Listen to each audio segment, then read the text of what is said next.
आप सभी को श्रावणी पूर्णिमा और रक्षाबंधन की हार्दिक शुभकामनाएं। मैं डॉक्टर मनीषा शर्मा आप सबका हृदय से स्वागत करती हूं। आज की इस वीडियो में मैं आपको सावन पूर्णिमा कब है, किस दिन हमें व्रत रखना है और स्नान दान कब करना है, रक्षाबंधन हम कब मनाएं, इसकी संपूर्ण जानकारी आपको दूंगी। तो चलिए अपने इष्ट देव को प्रणाम करते हुए आज की वीडियो का शुभारंभ करते हैं। इस साल सावन पूर्णिमा तिथि 30 और 31 अगस्त 2 दिन है। ऐसे में बड़ा कंफ्यूजन है कि किस दिन व्रत और स्नान दान करना सही होगा, साथ ही राखी हम किस दिन बांधें।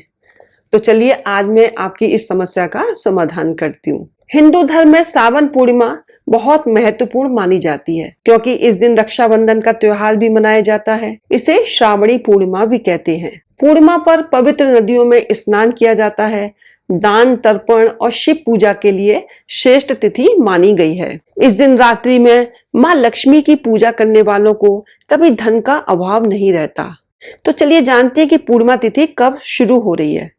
पंचांग के अनुसार श्रावण पूर्णिमा तिथि 30 अगस्त 2023 को सुबह 10:58 पर शुरू होगी और अगले दिन 31 अगस्त को सुबह 7:07 पर समाप्त होगी। तो हमें किस दिन व्रत रखना चाहिए? देखिए, सावन पूर्णिमा का व्रत, सत्यनारायण की कथा और लक्ष्मी जी की पूजा हमें 30 अगस्त को ही करनी है क्योंकि इस तारीख को पूर्णिमा तिथि पूरे दिन और रात भर रहेगी। पूर्णिमा पर लक्ष्मी जी का पूजन और चंद्रमा को रात में अर्घ देने का विधान है, तो इसलिए हम व्रत 30 तारीख को रखेंगे। तो देखिए, लक्ष्मी जी की जो पूजा का समय है वो 30 अगस्त को 11:59 से 12:44 का है और जो चंद्रोदय का समय है, जब हमें चंद्र को अर्घ्य प्रदान करना है, वो 30 तारीख को शाम को 6:12 पर उसका समय है। जो हमें पूर्णिमा का स्नान कब करना है? देखिए, 31 अगस्त 2023 को स्नान किया जाएगा।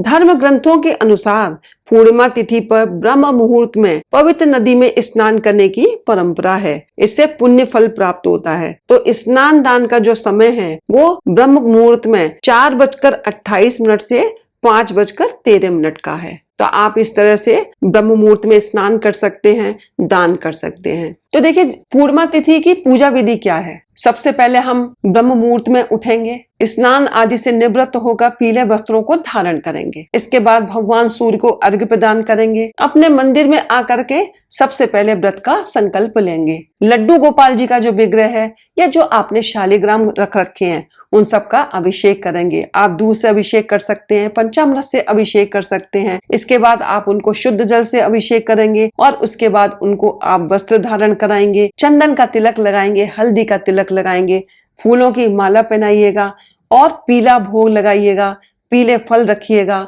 उनको आप अच्छे से तैयार करिएगा। इस तरह से आप उस दिन पूर्णिमा की कथा भी सुन सकते हैं या कह सकते हैं। जो लोग सत्यनारायण की कथा कहते हैं वो शाम के समय में सत्यनारायण की कथा कह सकते हैं, या जो सुबह करते हैं वो जैसे उन्होंने संकल्प लिया वैसे सत्यनारायण व्रत को कह सकते हैं, कथा उनकी सुन सकते हैं। यदि आप पंडित जी को घर में बुलाकर कथा करते हैं तो आप वैसी विधि अपना सकते हैं। इसके बाद विष्णु सहस्त्र नाम का पाठ करना है। भगवान विष्णु की जितनी आप मंत्रों का जाप कर सकते हैं, आप विष्णु चालीसा पढ़ सकते हैं। तो इस तरह से आप भगवान विष्णु की पूजा अर्चना करेंगे, माता लक्ष्मी जी की पूजा अर्चना करेंगे। इसके बाद आपको देखिए कथा का श्रवण अवश्य करना है। उसके बाद आप आरती करेंगे। आरती के बाद आपको क्षमा याचना मांगनी है। तो इस तरह से मैंने आपको संक्षिप्त में पूर्णिमा की पूजा विधि बताई है। आपको इसी तरह से शाम को भी पूजा विधि करनी है और आज पूर्णिमा तिथि के दिन चंद्रमा को अर्घ्य अवश्य देना है। तो आप चंद्रमा के जो अर्घ्य देंगे उस जल में आपको शुद्ध जल भरना है, थोड़ा सा गंगा जल डालना है, कच्चा दूध डालना है, अक्षत डालने हैं, सफेद चंदन डालना है, सफेद फूल डालिएगा और चंद्रमा को अर्घ्य प्रदान करिएगा। चंद्रमा को अर्घ्य देने के बाद आपका पूर्णिमा तिथि का व्रत संपन्न हो जाता है। इसके बाद आप अपने व्रत को खोल सकते हैं। जैसा भी आप अन्न ग्रहण करते हैं आप वैसा भोजन ग्रहण करिएगा। तो चलिए मैं अब आपको बताती हूँ कि हमें रक्षाबंधन कब मनाना है, रक्षाबंधन किस दिन शुभ रहेगा मनाना। तो देखिए, रक्षा सूत्र में अद्भुत शक्तियाँ होती हैं। वैसे तो बहन भाई को राखी बांधती है, लेकिन ब्राह्मण, गुरु, परिवार में छोटी कन्याएं, पुत्री द्वारा पिता को भी राखी बांधी जाती है। लेकिन इस बार रंग में भंग पड़ रहा है, क्योंकि भद्रा शुरू हो रही है। जैसे ही पूर्णमासी शुरू होगी वैसे ही भद्रा भी आ रही है। तो भद्रा जो पृथ्वी लोक की भद्रा होती है उसमें शुभ और मांगलिक कार्य नहीं करने चाहिए। और 10:19 से प्रातः पंचक भी शुरू हो रहे हैं। तो हमें 30 तारीख को देखिए इस तरह से हमें राखी नहीं बांधनी है, क्योंकि ये भद्रा रात को 9:01 तक रहेगी। तो रात्रि में भी हमारे यहाँ रक्षा सूत्र बांधने का विधान नहीं है। लेकिन देखिए जिनकी मजबूरी है कि वो उनको 30 अगस्त को ही राखी बांधनी है, तो वो रात्रि में राखी बांध सकते हैं। उसका जो शुभ समय है रात को 9:02 से रात्रि के 11:13 के बीच में आप राखी बांध सकते हैं। लेकिन जब आपकी मजबूरी हो, आपको कोई और समय न मिल रहा हो, तभी आप इस समय का उपयोग करिएगा। उदया तिथि में पूर्णमासी हमको जो मिल रही है वो 31 अगस्त को मिल रही है और वो 7:07 तक रहेगी। तो आप इस बीच में 31 अगस्त को ही आप राखी बांधिएगा। 31 अगस्त को राखी बांधने का जो शुभ समय है सुबह 5:42 से सुबह 7:05 तक का है। यदि आप इस समय राखी बांधते हैं तो बहुत शुभ रहेगा, क्योंकि पूर्णिमा तिथि भी हमको मिल रही है। लेकिन यदि किसी कारणवश जिनके भाई दूर हैं, जो नहीं आ सकते इतनी सुबह, तो वो देखिए अभिजीत मुहूर्त में, अभिजीत काल तक भी राखी को बांध सकते हैं। चलिए अब मैं बताती हूँ कि राखी बांधने की विधि क्या है। देखिए सबसे पहले हमको जल्दी उठना है। इस दिन दोनों बहन और भाई दोनों को जल्दी उठना है। आपको स्नान आदि से निवृत्त होने के बाद सबसे पहले देखिए आपको क्या करना चाहिए। जो हमारे पवित्र वृक्ष हैं, पीपल है, बरगद है, तुलसी माता है, इन सभी को आप रक्षा सूत्र बांधना चाहिए। इसके बाद आपको गणेश जी को राखी बांधनी है। जिनके भाई दूर हैं या जिनके भाई नहीं है, वो गणेश जी को और कृष्ण जी को अपना भाई मानकर राखी बांध सकते हैं। रक्षाबंधन में देखिए किसी विशेष पूजा की आवश्यकता नहीं होती है। इसमें भाई और बहन के भाव ही सबसे ज्यादा मायने रखते हैं। तो आप बड़ी सुंदर सी एक राखी की थाली सजाइएगा। थाली में सबसे पहले आपको स्वास्तिक बनाना है।